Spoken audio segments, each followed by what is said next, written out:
Hi, good morning, everybody. For tuning in to HR Uncut with Tracy and myself, Gurpreet Korman. Unfortunately, we couldn't make it last week because of technical difficulties. My internet wasn't working, and by the time I got it going, we missed the mark and then missed each other, me and Tracy.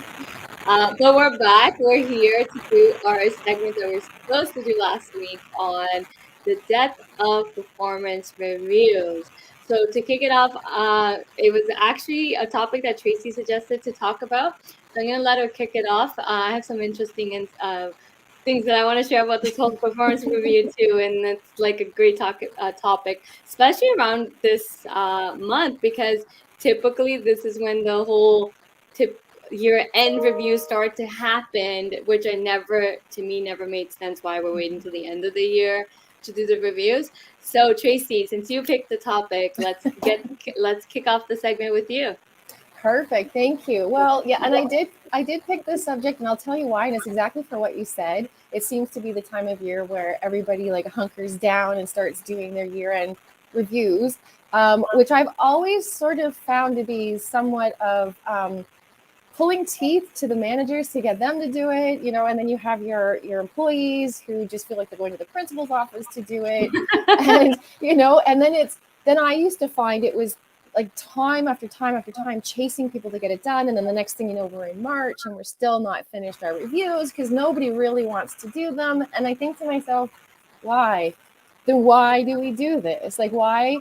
And then usually when I'm talking, especially to clients, Mhm. 9 times out of 10, they'll say to me, well, because, somebody somewhere in a textbook said we needed to do it, or we're doing it just because, that's what we're supposed to do. And then I think to myself, but there's no value add to the organization, and, you have your managers all up and frustrated and the employees all up and frustrated, is it making sense to do it? I don't know. I have never been in agreement to doing it just once a year. I think it's it's ridiculous. It's Yeah. reactive. It's not proactive. And if that's the only time you're speaking to your employee, I think you're very much out of touch with Mhm. the way that things should be done. I always used to sit there and think like, well, how the heck do you remember the entire That's whole year right. and try to recap? I can't even remember like 5 months ago if I had to give someone feedback on Yep. something. I like if someone came to me today and said, give me feedback on last year or 5 months from now, I can't. Like No. I'm a firm believer in giving feedback at when it Mhm. happens, right? That's proactive and that's how we can correct the behavior. But I never understood this whole performance review. Like I used to sit there like, how are you supposed to remember? Yeah. Like, how are you Well, supposed to remember the whole year? Well, and that's what I have always generally found happen. And then you have like the halo effect, right? And I mean, I know that's an old fashioned term, but it's true because you're only really reviewing what just happened because there's no way you can review the full entire year unless you're doing regular reviews Yeah. and they make sense. But I always ask, it's one of the questions I ask is, why are you doing them? And, a lot of times they're doing it because, well, performance is based on increases Yeah. and, we've got that tie. Um, and then sometimes again I understand performance, and merit increases, I get that, but how are you really getting a good picture if you're only doing it like exactly what you just said, Yeah. once a year? um, Goals change, things change, so how are you really getting to the root of somebody's performance one way or the other? Exactly. And I think it should be done like I've developed it for a whole year, but quarterly. Yeah. Every Yeah. 3 months, and then it's called KPIs, setting up Yep. departmental KPIs to match the business goals, and then you do a departmental KPIs, and then you do individual team KPIs to Yep. measure the KPIs of each performance going into the department's overall KPI, and then the department goes into the business. So Right. that's like a step-by-step thorough process. But when you're doing it quarterly or however you want to do it, there's no right or wrong here. It doesn't have to be quarterly. It can be every 2 months or it can be every month. But Mhm. now someone's actually knows what performance is working, how they achieving their goals, how they hitting those objectives, their KPIs, how are they performing, what are the areas they can improve on, so that you're not waiting at the end of the year to say, hey, by the way, here's what the things you need to improve on. Meanwhile, the whole year went by and you didn't tell me, right? Yep. It's not effective. I think you're right. I think it's done, and traditionally it's been done every year, which is not effective. And people continue to do it with that whole mindset. Well, this is how it's always done. This is just how we do things. But no one sits and think, well, does it make sense to do it this Right. way, right? Like, and that's what I found a lot in just over on HR processes and then every company, especially HR processes. It's like, well, this is how it's done. This is how we do it. But no one sits there to take a minute out and say, well, but does it make sense to do it? How Yes. we, as you said, is it adding value to do it this way? Does it make sense? Who's benefiting it? Is anybody benefiting it? And if we're just doing it because this is how traditionally it's always been done, but you're losing out because now performance reviews, January, it's like everyone's all like tens because you don't know what's going to happen. And then especially if it's tied with the annual increases, which normally it is. And that's why, you hunt down and get your increases in, get your performance reviews into the managers to get those to decide the increases. But then I think it's stress for both parties, but especially like, I don't think it's an accurate picture if you have not done those meetings, those check-in meetings. If you want to do an annual review, I think there needs to be a process put in place where you're doing those little incremental reviews, mini reviews, you can call it, to do the check-in and do mini reviews to then overall say, okay, here's your improvements over the course. So you're doing that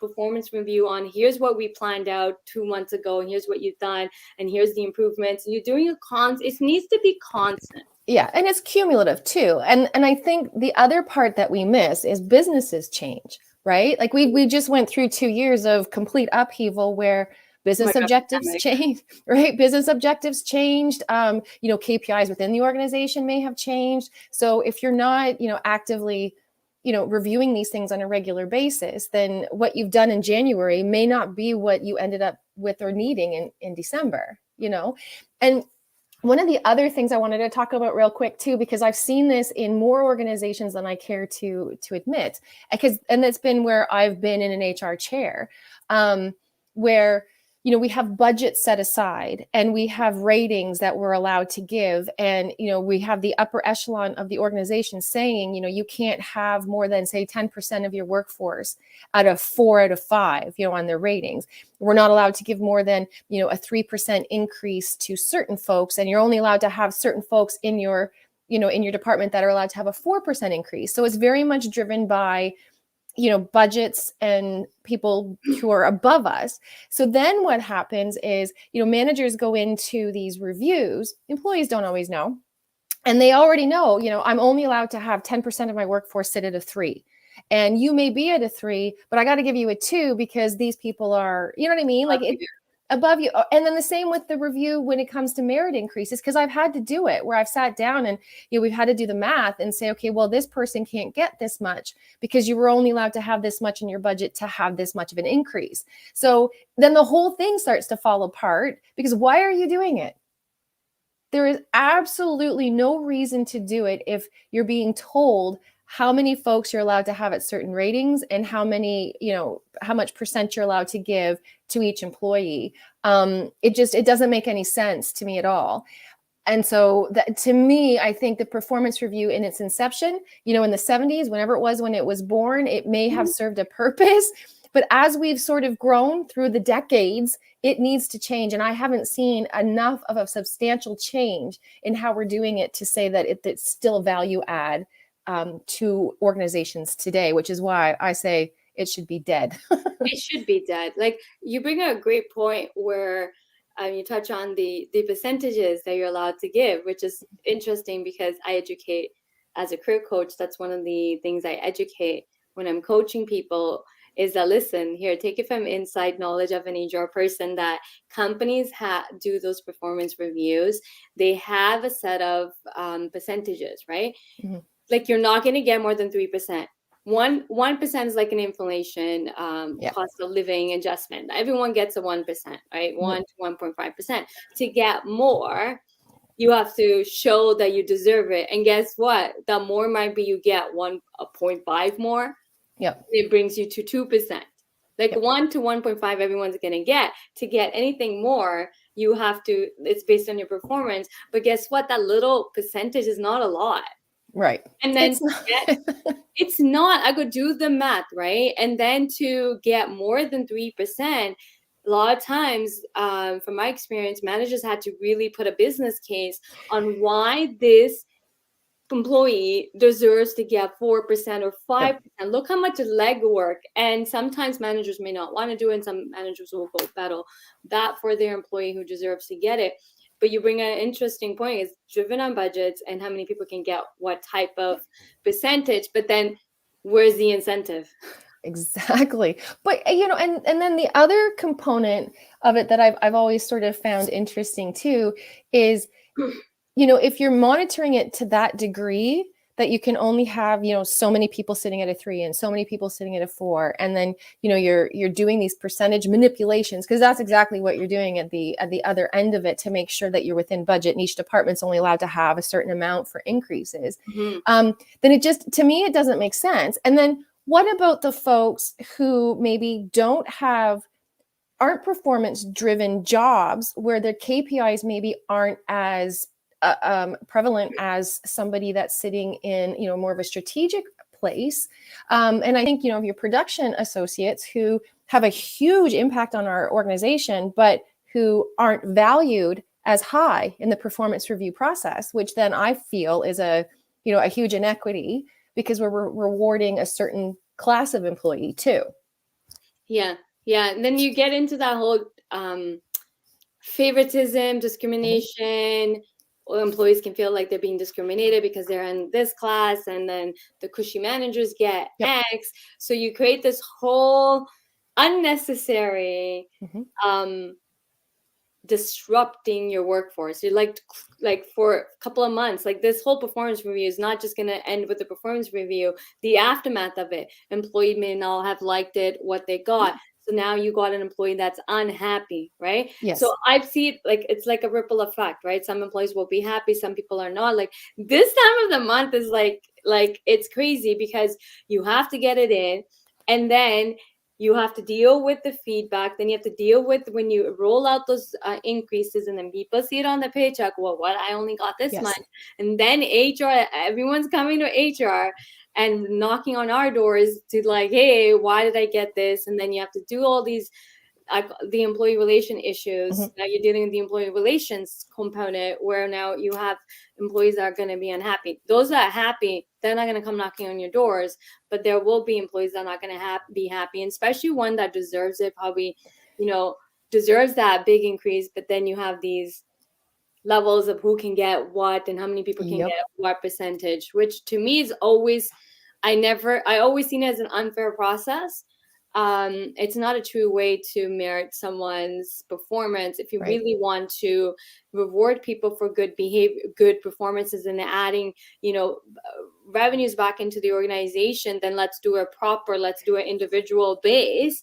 And let's not wait till the end of the year to do it. Maybe it'd be cost efficient to do it as the employee is exhibiting it. So reward them when they're doing it. Don't wait till the end of the year to reward them.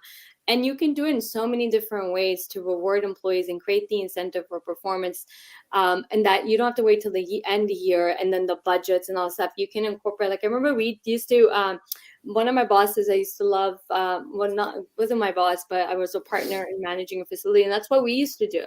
We used to do incentive, like gift cards and this and this and that. So you didn't have to wait till the end of the year. And we used to look at our budget. We didn't always look at our budgets. What we used to do is we used to look at our financial reports that we used to get quarterly. And then we used to plan the next quarter based on what we made. So every company has that ability to do, instead of like in creating a whole year's budget, which I'm not saying budget is not important, but you can do the performance increases even quarterly based on how much you are making. And if you're making more money, than you anticipated, that gives you a little bit more leg room to give back now. Giving back just makes, the employees more appreciated, and they're going to perform more, which is, everybody knows this. If you pat someone on the back and give them a high five, and then you reward them for their performance, they're going to be more motivated to continue doing it. And if you don't properly do the increases and someone feels like this injustice been done to them, you're just going to lose that talent, right? Yep. Losing talent is a whole different cost. It is. And I think that's what happens this time of year. You end up with a bunch of disgruntled folks who, because usually speaking, generally speaking, performance reviews are looked at as being extremely subjective in the way that they're being done. And then they also, in a lot of companies, like I said, HR, and in my case, it would be me and the CEO. We would look at everything to make sure that everybody was done right. And then we would have put our stamp on it, which, we're so far removed from the day to day that it almost didn't make sense that we were doing it, but we were. And so then it ends up becoming almost seen as an unfair exercise. So if it's not adding value, like I said earlier, and it's not improving the employee experience, and we're not actually seeing tangible increases in performance, whether it be with the business KPIs or individual KPIs or departmental KPIs, then you really have to wonder why. And like we said earlier, if you're doing it just for the sheer sake of doing it, and you're not really getting granular to find out if it's actually making any improvements for your organization, then I think that it's time that we start to explore different ways. Like you said, it could be informal conversations. It could be more of the day-to-day, month-to-month, quarter-to-quarter, where we're really digging in and understanding where the performance is at and where we need to be. I just think it's such an archaic way of doing things. And when you talk to managers and that are actually doing them, and you're talking to the employees who are actually going through them, you don't see a lot of positive feedback on either side, right? And you bring up an interesting point. It is subject to the manager. Mm. If you don't get along with your manager, yeah, right? Are they gonna give you that? Biases come into performance reviews too. Yeah. There's tons of things that can go wrong with the performance review. It's subjective to the manager. What I think, if I'm the manager, it's based on what I think you deserve. But what about what the employee thinks what they deserve, right? Mm-hmm. I think it needs to be an equal partnership to coming together, which some people do a good job, and they do come together, but it is subjective. And I think biases do sometimes kick in, depending on your relationship with your boss, as well. And then there's a whole approval stamp going on. But as you mentioned, if you're not involved with the employee day to day, how can I, as an HR now, say, well, this employee is great? Like, how can I make that decision to say, yes, this employee deserves this amount, when I may not even know anything about this employee? Some companies used to get HR to do the performance reviews. I had a client that had that practice. And I said, okay, but how does this make sense that the employees meeting with HR? So the manager did the performance review, like manual, like they got the form and they did it, and they gave it to HR, discussed it with HR, and then HR delivered it. I'm like, how does that make sense? Yeah. How does that make sense that you are like, you're putting a third party in the middle? There's a manager and employee. They need to directly talk and go over the performance, but you're making HR do it. HR has no knowledge about the background or nothing. Okay, whatever the manager said. Now you're delivering it to an employee who doesn't even report to HR.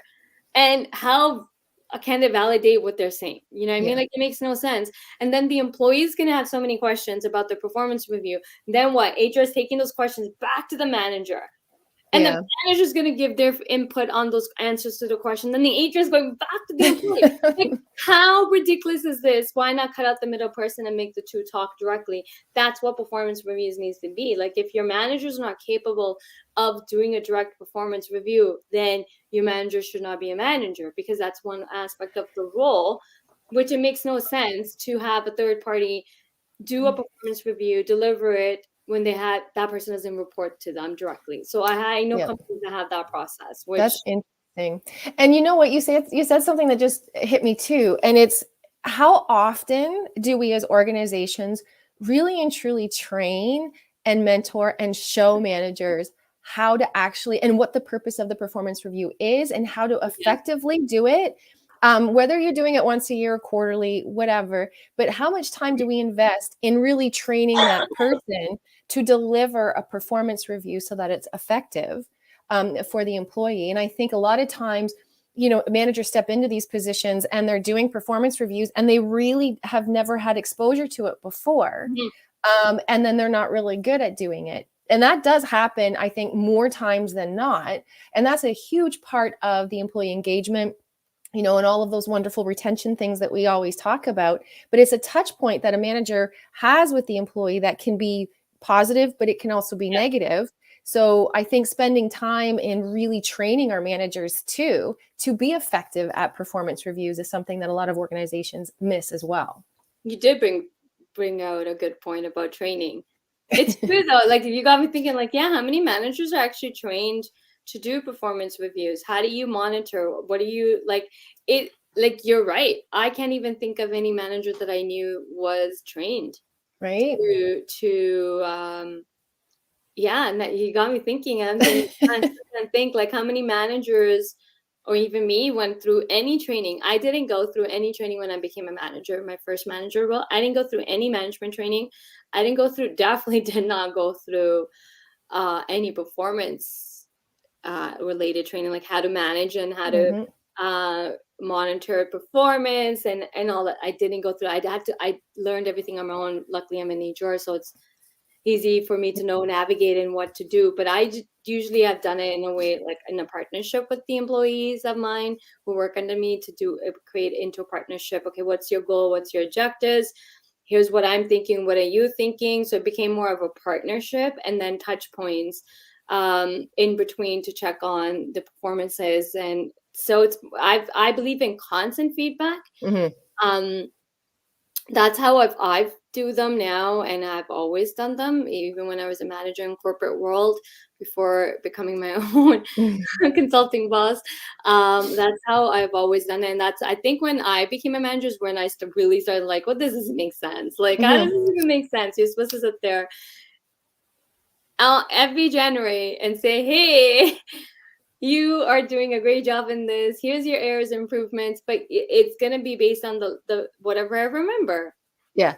Well, and then you're asking managers to do something that is incredibly important, right? I mean, these conversations should be, like you said, I think they should be much more regular. And I just think they'd be much more effective. And then the workload at the end of the year wouldn't be like the whole month of January where every manager is doing their reviews, right?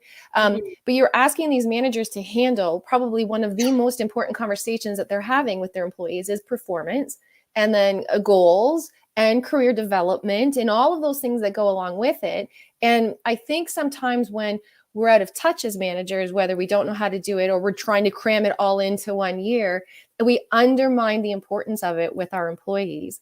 And then they don't really care, because how many times have they missed their goals and they still get their increases because, hey, they're great people and they come to work every day and we really like them. And so I think it undermines the value that it can have with an employee. And I think we miss the mark because we're not giving it the importance it needs. Like I said, we throw managers into it and say, here's a discussion that you need to have with your employee once a year. And, everybody's hates it. So I think that there's a better way for us to do things. And I really do think too, when it comes to smaller and medium-sized businesses, I think a lot of times they do it, like I said, just because they're supposed to do it. And they're in such a unique position where they could probably do something that's much more customized for their business and for their folks, right? So, but we do things in templated form so often because it's easy, It's easy, or someone told us it's supposed to be done this way, or this is how HR needs to be set up. I've seen this whole... Like a lot of times, the small, medium-sized companies just fall in the trap that they look online and then and people are giving advice, and HR is supposed to be this way, HR is supposed to be this way, which is such generic advice. Every CEO, business owner, president I've worked with as a consultant, I always say, listen, forget everything you know about HR. Yeah. What do you want? How do you want to run your business? What is your, especially if you have like employees, let's go back to the employees and engage with them. What is it they want? I bet you if every company out there, managers start having actual candid conversations with employees, especially on this performance review, I bet you nobody wants to do a year end.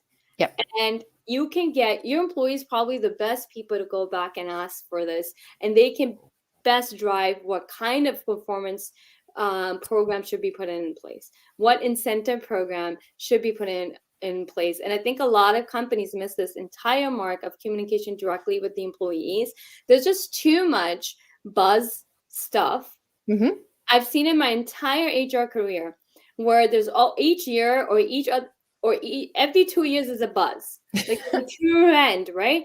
I remember when I started my career, I think around 2008 or 2009, total rewards became the buzz thing, and then everybody was going into total awards, right? Mhm. Companies wanted total awards and total awards and total awards, right? And I Yep. think that trend stayed on. Then the next trend, I forgot what was the next. Talent acquisition became the next trend, right? Mm-hmm. Talent, where we never heard the word talent acquisition before. Before. It was always just HR or / recruiters, right? And then you keep hearing these trends. And then what's happening with these trends is, and now the last 2 years has been diversity, EI, Yep. right? Yep. Yep. And you see job descriptions on EI. But my point here is that we're seeing all these trends, and then people are just jumping on the train. Yeah. Because they want the trends, and this is the trend, so we got to work on this without just sitting there for a second and asking, well, does this make sense? Yes. Yes. Sense though. Yeah, does it Everybody make wants sense? the latest gadget, right? So Yep. this is like the latest gadgets in HR too. Like everybody wants to be the next, making sure that they are following trends and they're keeping up, but no one sits and asks, well, what does this make sense? Does it make Yep. sense for our business to do it this way? Yes. And It's how so true. much of it is not making sense that you're losing out? When it doesn't make sense, guess what? You're forcing it to fit. And what's happening is you're losing out. When no one sees is the money. You're losing out on money because you're losing talent. Yes. You're losing Yep. talent. When things don't make sense and your employees are telling you it doesn't make sense, but you're saying, no, this is how it's supposed to be done. Yep. This is what the experts out there are saying, and this is the latest thing we need to follow. But what you're doing in return is you're not paying attention to the most valuable asset you have, which is your people, your talent, because you need the talent to grow your business and continue to make those profits. So listen to your talent, your people, Yes. your employees. They are the best people to tell you how to navigate. Yep. There's no gadgets, there's no trends, there's no buzzword. All these buzzwords have always been around. So stop. I would say, like, the best advice I always give CEOs that I work with is, listen, forget the trends. Focus on your business, how your business function, how your employees want to be treated. Your employees are the best bet. If it doesn't make sense, why do it? Why and you do can it? solve so many things by just having communication, open, candid conversations. Yep. But it's amazing to me. It's funny because I'm working with one of the organizations I've been working with recently. That was one of the conversations we just had, because they're trying to make something fit, because somewhere last year they decided this is how it needs to be. And it is kind of, it does relate back to performance reviews. So you have to ask yourself, if it's not working, just like you said, because it's a buzzword out there somewhere, you read an article somewhere that says this is what you need to do because this is what HR is, it doesn't fit for your organization, then don't do it. I mean, there's your compliance pieces, and I get all that stuff. Yes, compliance, that's over here. But for all of the other things, you've got flexibility. Like, you don't have to do it this way just because somebody wrote an article in 1970 and said you need to do performance reviews, and it took off. You know what I mean? Like, it's got to mean something to your folks, and it's got to be a value add to the organization. Otherwise, you're just running into a hamster wheel and you're doing something for the sheer sake of doing it. And it just doesn't make sense to me, you know? No. And then, especially in this pandemic, we got to wrap up soon. Is 29. Yeah. But if nothing, like, the pandemic has changed so much. Like, who thought we'll be ringing in another new year, Right. 2022, with, hey, we're in pandemic again. Oh, wait, we're being back to lockdown. Well, if you live in Canada, like we do.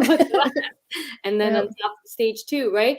But if anything, everybody needs to learn is that the company employees were overly worked during the pandemic. I know tons of people that have been burnt out. And then they're going to get their increase. And they're going to sit there and be like, man, I worked 60 hours, especially HR. So I really want to know how many increases HR is going to get, because HR is, been the most burnt out in corporations. working overdrive because there was so much changes constantly happening. This rule is changing, this lockdown, we're moving to this stage. And so you're constantly, HR is the front liner and moving the companies along with being in compliance with the whatever the government's saying for us to do.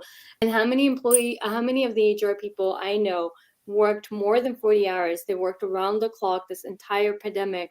And now when the increases are going to come, they're going to see the increases. And what?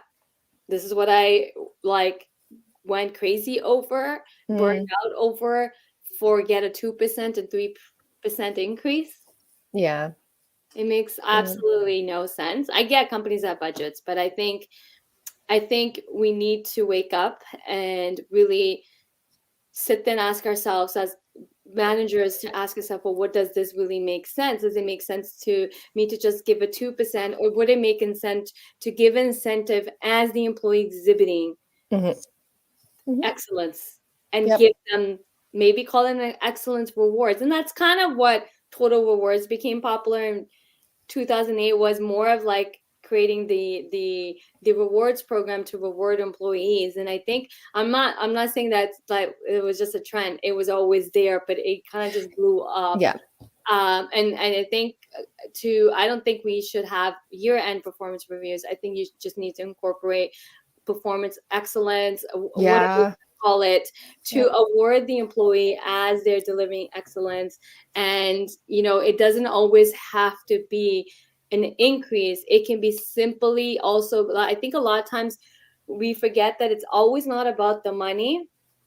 You can give an extra 1 week off, paid time off, birthday day off. Like, there's so many ways to give rewards to an employee that may not always tie back to a performance increase. Like, it doesn't have to be a base salary. Of course, everybody wants an increase. But I'm like, there's also people probably appreciate having a birthday off. People probably appreciate having an extra week off. People may appreciate having, I don't know, ask the employee, what is it that they want? That's what I'm saying. Ask the employee, and you'll be surprised to know that how many employees want different things, because there's no such thing as one fit all solution, because we're all human beings. We all have different needs and wants. Yeah. So your ending remarks, Tracy, as we wrap up. My ending remarks. I just think that you can do a hybrid, like we've been talking about, of performance reviews. I think the way we've been doing them needs to change so that it's speaking to the employees of today, not the employees of 1970. And to your rewards sort of comment, I agree. I mean, there's a plethora of ways that you can incorporate, increases, whether it's tied to profit sharing, and a whole bunch of different ways you can do it. We don't always have to do things because that's what the internet article and or template told us to do. So I just encourage folks to maybe get a little bit more creative and talk to our employees and see what is working for them too. Yeah. Okay, great. Thank you, Tracy. Thank you, everybody, for tuning in. That's a wrap for HR Uncut. This segment, the reason it's called HR Uncut, is we were going to be basically having candid conversations. As HR professionals, both of us are HR consultants running our own HR consulting practices, working with small, medium-sized organizations. And we want to have candid, real conversations, hence why it's called HR Uncut. We'll be delivering this segment hopefully every Thursday is the goal. Is the goal to deliver this every Thursday. And any HR professional out there that would love to be a guest on our show, we are open to having guest speakers be part of our HR segment. Would love to just keep it strictly mostly HR, because this is all about HR Uncut. And the whole goal behind is to have real candid conversation, and also to show a different side of HR that we never get to see, because we always get a bad rep. Yep. There's always a bad rep for HR, but having these uncut conversations probably give you some insights as well. We want to share insights with businesses in hopes that it will add value, and companies can start thinking differently for the betterment of their people, which is your number one asset to growing your organizations and profiting and having a profitable business. So on that note, we'll be ending this, and we'll see you guys next week. Fingers crossed. Yes. Next week with a different topic in HR. And until then, please keep safe, and we'll see you guys next week. Bye. See ya.